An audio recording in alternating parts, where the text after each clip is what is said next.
Hi, welcome to reading the book of Proverbs with me, Marilla Mack. For the next 31 days, we'll be reading a chapter a day from the book of Proverbs and analyzing the lessons that are within it. Now, you know that the book of Proverbs was written by Solomon, son of David, right?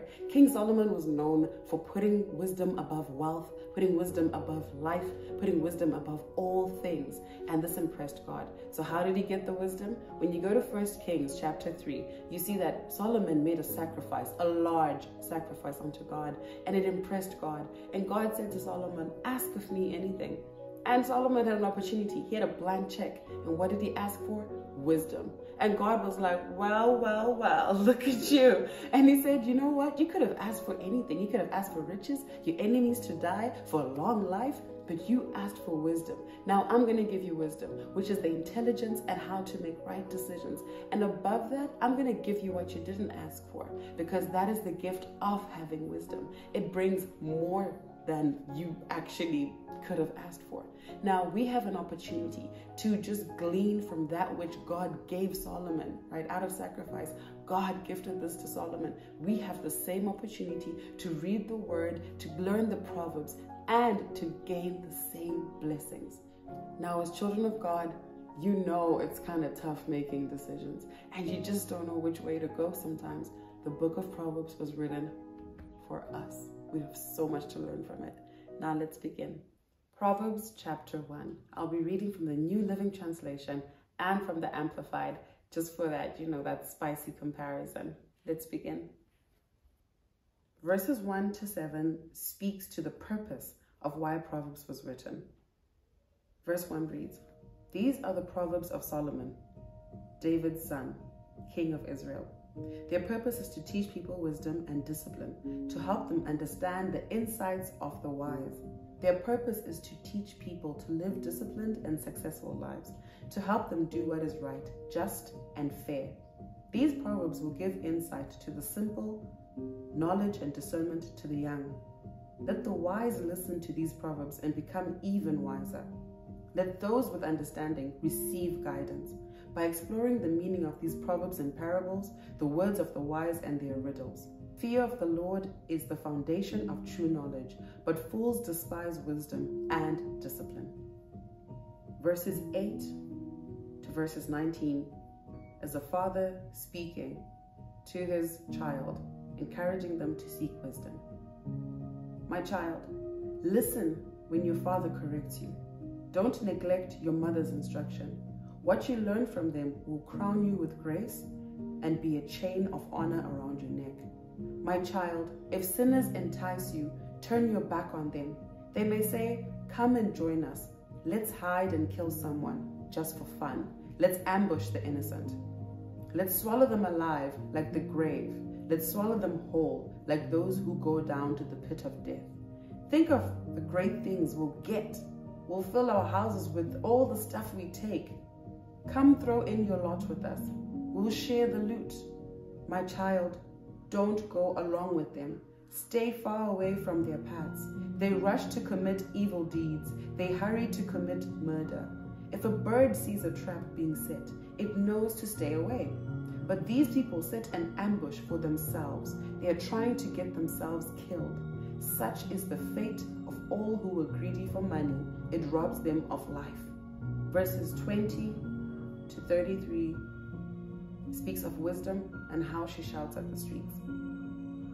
"Wisdom shouts in the streets. She cries out in the public square. She calls to the crowds along the main street, to those gathered in front of the city gate.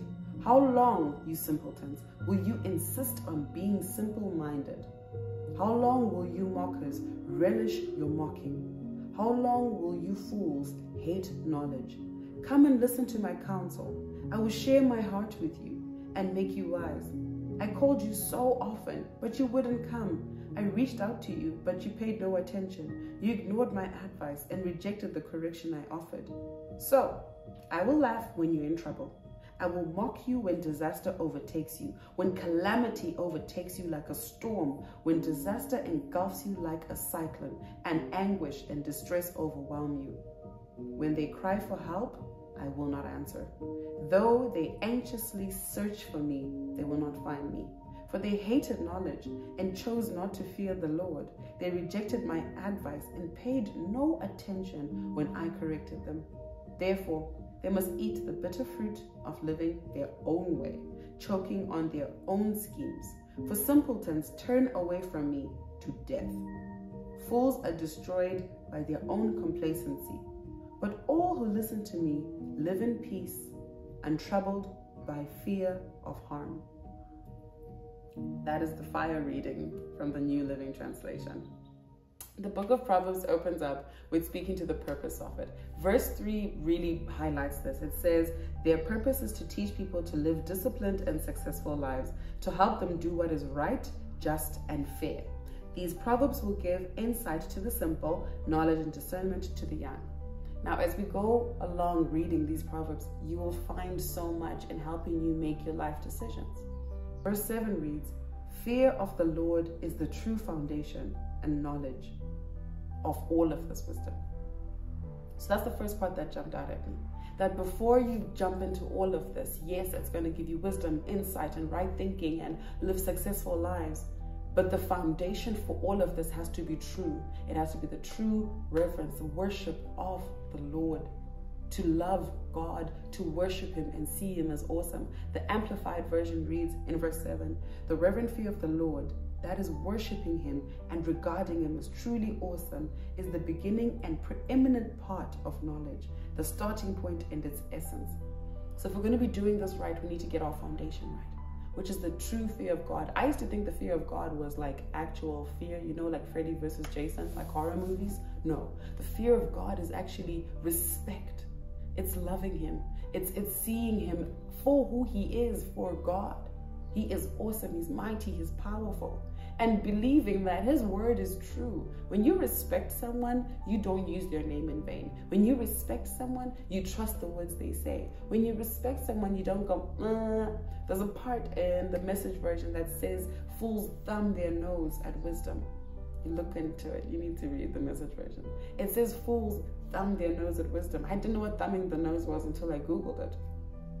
Thumbing your nose is saying whatever with your Proverbs, whatever the word of God.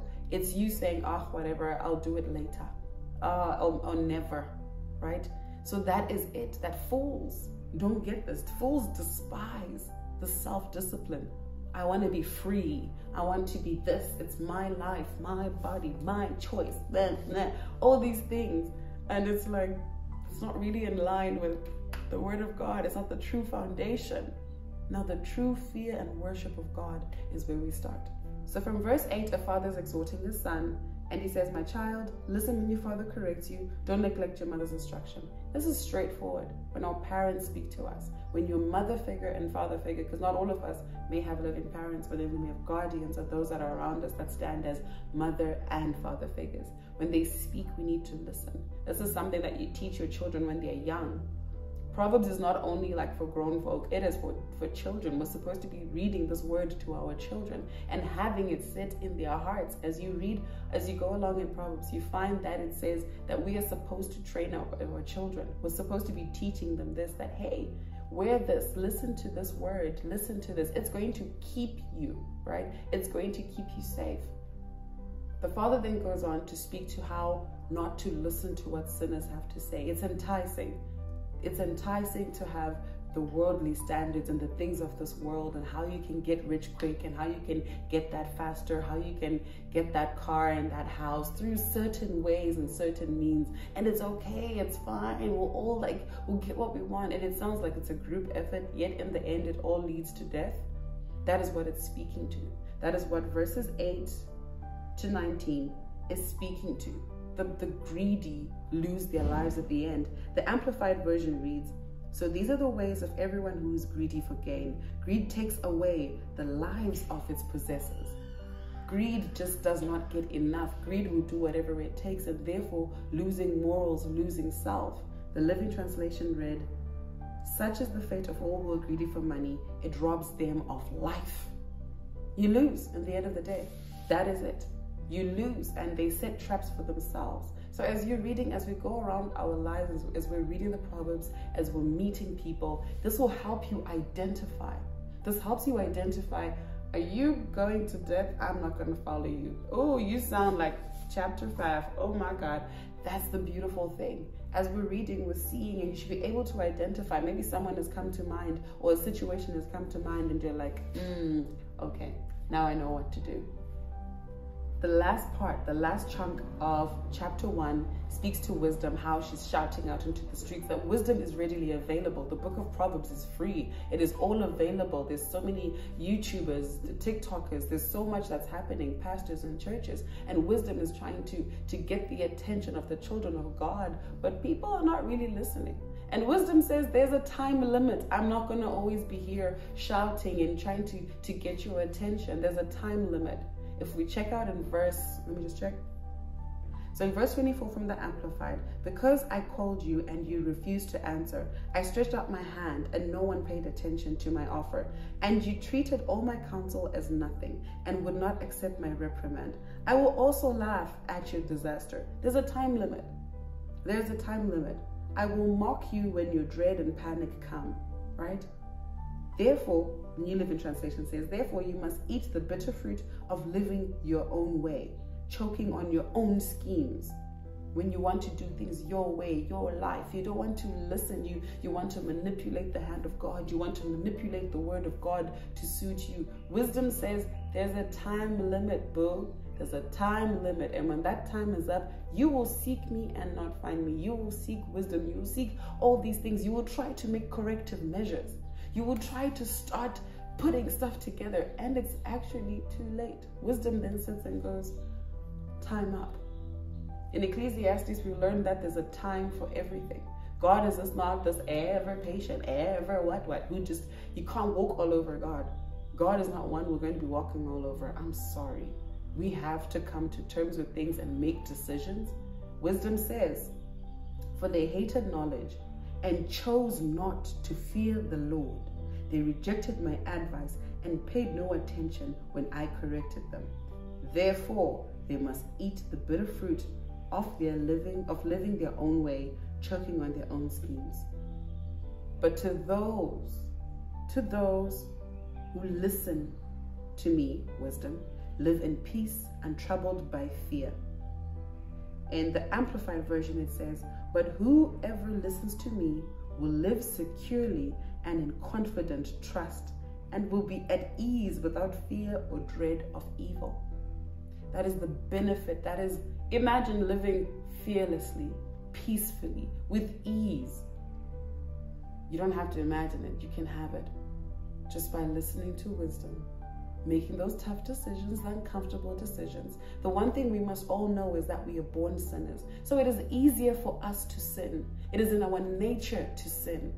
We are a sinful people. When you're born, you're a sinner. It's easier for you to choose the sinful way.